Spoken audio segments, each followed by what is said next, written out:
Media times news channel देखे आप सभी दर्शकों का बहुत बहुत स्वागत है। मैं हूं रमनदीप कौर। इस वक्त की बड़ी खबर आ रही है प्रयागराज से। क्या है पूरा मामला, देखने के लिए बने रहिए हमारे। महाराष्ट्र के डिप्टी सीएम रहे अजीत पवार का अस्थि कलश आज संगम नगरी प्रयागराज पहुंचा, जहां पर अजित पवार के छोटे बेटे जय पवार और उनकी बहू अजीत पवार के बहन बहनोई और परिवार के सदस्यों के साथ पार्टी के कई दिग्गज नेता मौजूद रहे। संगम नगरी प्रयागराज के त्रिवेणी संगम की पवित्र धारा में डिप्टी सीएम अजित पवार का किया गया अस्थि विसर्जन और उनकी आत्मा की शांति के लिए सभी ने मां गंगा से की प्रार्थना। आपको बता दें, 28 जनवरी को एक जनसभा को संबोधित करने जा रहे थे महाराष्ट्र के डिप्टी सीएम अजित पवार की एक प्लेन हादसे में निधन हो गया था। इसके बाद उनके अस्थि को विभिन्न पवित्र नदियों में विसर्जित किया जा रहा है। आज प्रयागराज के त्रिवेणी संगम में अस्थि विसर्जन किया गया। यहाँ पे अजीत दादा के चिरंजीव जय दादा पवार जी आज यहाँ पे आए और उन्होंने हिंदू रीति रिवाज से पूरे विधि विधान से आज उन्होंने संगम में अस्थियाँ उन लोगों ने प्रस्तावित की यहाँ पे माँ गंगा में। और इसके साथ साथ में देश में अलग अलग पवित्र नदियों में दादा की अस्थियों को हम लोगों ने प्रस्तावित किया और आज उन्होंने उनके सुपुत्र उनके बेटे ने पूरे विधि विधान से दादा की अस्थियों को करके हिंदू रीति रिवाज से अपना क्रिया पूरा किया। धीरज शर्मा, राष्ट्रीय यूथ अध्यक्ष एनसीपी।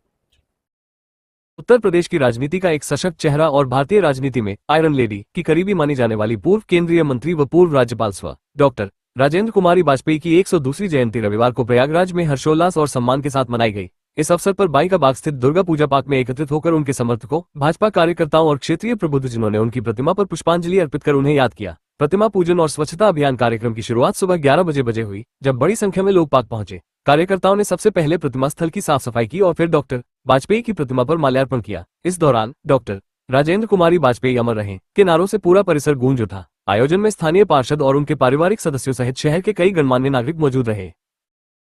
संगम नगरी प्रयागराज के करेली क्षेत्र में जमात इस्लामी द्वारा कार्यक्रम का आयोजन किया गया। ये कार्यक्रम दस्तारबंदी का कार्यक्रम था, जिसमें मदरसे में पढ़ रहे 5 बड़े और 35 बच्चों की दस्तारबंदी होनी थी। करीब 35 बच्चे थे और 5 हाफिज कुरान थे जिनकी दस्तारबंदी यहां पर हुई। दस्तारबंदी के कार्यक्रम में मदरसे के बच्चों ने प्रदर्शन किया, जहां बच्चों ने इंग्लिश में नात पढ़ी तो वही इंग्लिश से उर्दू में सवाल जवाब के तर्जुमा किया। वही कार्यक्रम में शामिल बच्चों ने ये साबित कर दिया कि मदरसे के बच्चे भी इंग्लिश मीडियम स्कूल के बच्चों से काम नहीं। इस्लामिक सवाल जवाब का भी कंपटीशन हुआ। दस्तारबंदी में शामिल बच्चों को गौस मेडिकल के द्वारा उपहार भी दिया गया।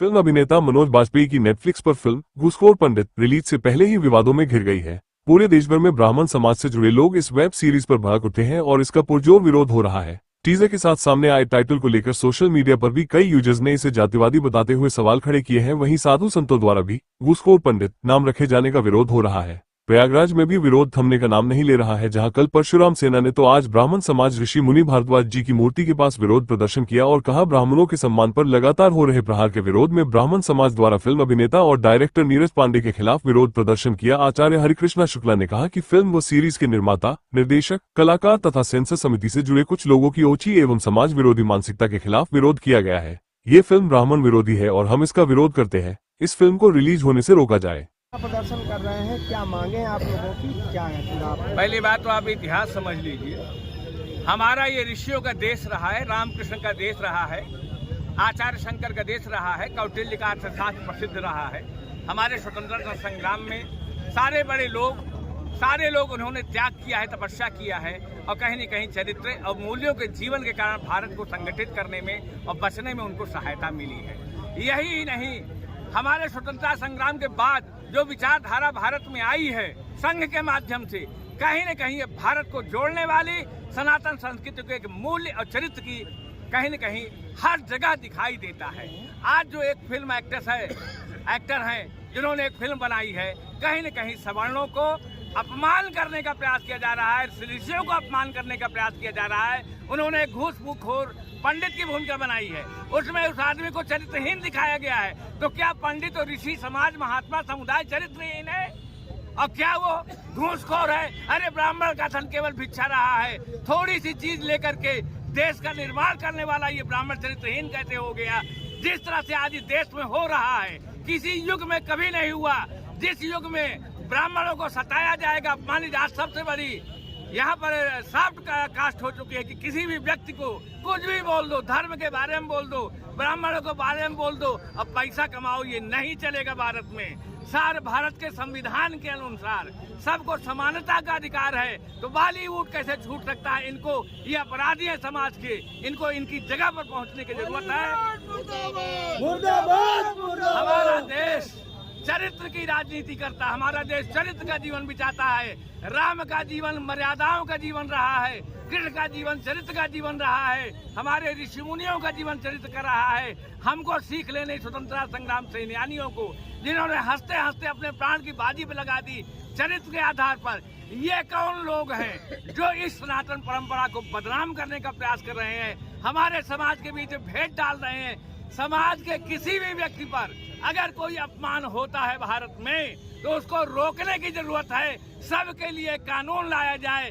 किसी भी जाति का, किसी भी धर्म का, किसी वर्ग का कोई अपमान करता है तो सुप्रीम कोर्ट किस लिए, संविधान किस लिए, सरकारें किस लिए हैं? सबको संविधान के कटघरे में खड़ा किया जाना चाहिए और उनके साथ न्याय होना चाहिए।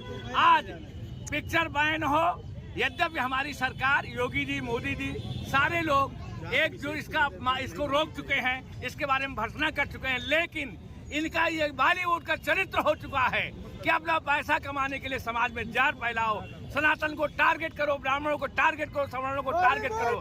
ये बंद होना चाहिए किसी भी कीमत पे देश। धन्यवाद। जय प्रयाग। परिचय बता दें। आचार्य पौष पूर्णिमा से शुरू होकर माघी पूर्णिमा तक चलने वाला माघ मेला अब अपने समापन की ओर है। कल्पवासी अपने अपने सामानों के साथ मेला क्षेत्र से वापस लौटने लगे हैं।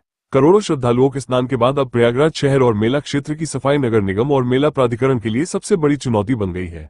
मेला क्षेत्र की सफाई और घाटों की स्वच्छता, गंगा की निर्मलता, इन्हीं सवालों पर नगर आयुक्त नीलम साई तेजा से एक्सक्लूसिव बातचीत की। आइए सुनते हैं माघ मेला के बाद सफाई और शहर की व्यवस्थाओं को लेकर नगर आयुक्त का क्या कहना है। कल्पवासी जो आए थे यहाँ पे, लाखों की भीड़ थी यहाँ पे, जो कल्पवास कर रहे थे यहाँ पे, वो सब लोग चले जाएंगे और मेला करीब करीब महाशिवरात्रि तक चलता है, लेकिन मेजर क्राउड हमारी समाप्त हो जाती है और यहाँ से अपने अपने घरों पे चले जाते हैं।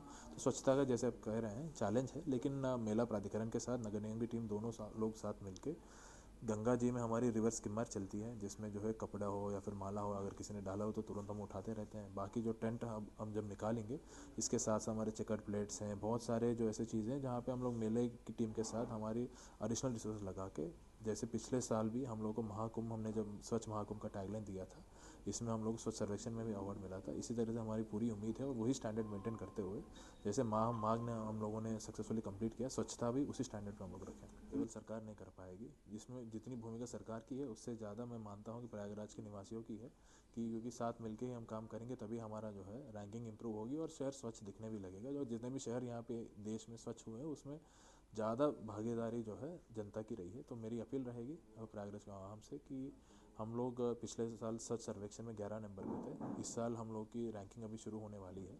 तो जैसे कि निगम भी काम कर रहा है, हम लोग भी चाहेंगे कि पब्लिक भी ज़्यादा से ज़्यादा अपना कूड़ा देने की समय सेग्रीगेटेड दे और ज़्यादा डस्टबिन वहीं पे अपना कूड़ा फेंके, और बहुत सारी छोटी छोटी चीज़ें हैं जो हम लोग खुद इंडिविजुअल लेवल पे कर सकते हैं, जिससे शहर की सुंदरता बढ़ेगी। तो इस पर सभी लोग ध्यान रखें और हम लोग सब मिलके पूरी कोशिश करेंगे तो निश्चित रूप से प्रयागराज शहर भी स्वच्छ सर्वेक्षण में और अपने देश में टॉप 5 में आएगा।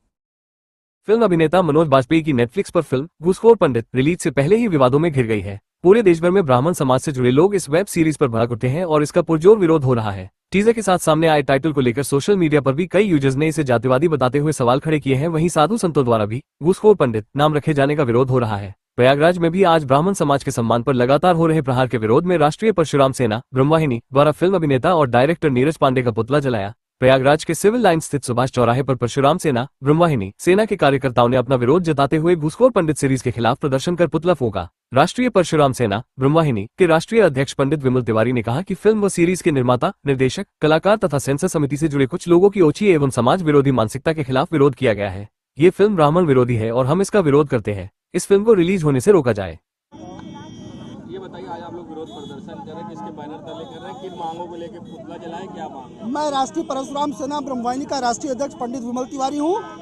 आज सुभाष चौराहे पर एक घूसखोर पंडित के नाम से टीजर रिलीज हुआ अभी 2 दिन पहले, और जिसका डायरेक्टर है हरामखोर नीरज पांडे, और उसमें दुष्ट जिसकी जितनी गालियां दी जाए वो कम है। मनोज बाजपेयी ने इसमें एक्टिंग की है और फिल्म इंडस्ट्री वाले एक सीधा सा वो बना लिया है उन्होंने कि जब देखो तब वो सनातन धर्म को अपमान करने के लिए, हिंदू धर्म को अपमान करने के लिए वो फिल्में बनाते हैं और उसी कड़ी में उन्होंने घूसखोर पंडित के नाम से बनाया है। आज तो हमने पुतला जलाया है, अगर इनका टीजर जो अभी आया है अगर इनको हटाया नहीं, इसमें से घूसखोर पंडित नाम नहीं हटाया, उसके अंदर का अगर कंटेंट नहीं हटाया, इन हरामखोरों को ये चेतावनी है कि अगर ये सारी चीजें नहीं हुई तो हम देश भर के सिनेमाघरों को बंद करने का काम करेंगे और कोई भी फिल्में नहीं चलने देंगे। इनकी हिम्मत नहीं है कि ये किसी सिख के विरोध में कोई फिल्म बना दे, इनकी हिम्मत नहीं किसी मौलवी के विरोध में कोई फिल्म बना दे, इनकी हिम्मत नहीं किसी पादरी के विरोध में कोई फिल्म बना दे। इनको सच्चा टारगेट सीधा सीधा मिलता है कि ब्राह्मण को, सनातन धर्म को और हिंदू धर्म के खिलाफ फिल्में बनाते हैं और अपनी जो है अपने को पैसा कमाने के लिए ब्राह्मणों का यूज करते हैं। यह कतई बर्दाश्त नहीं किया जाएगा। मैं पंडित विमल तिवारी, राष्ट्रीय अध्यक्ष राष्ट्रीय परशुराम सेना ब्रह्मोयू। देश दुनिया की खबरों के लिए world media times news channel को सब्सक्राइब करें।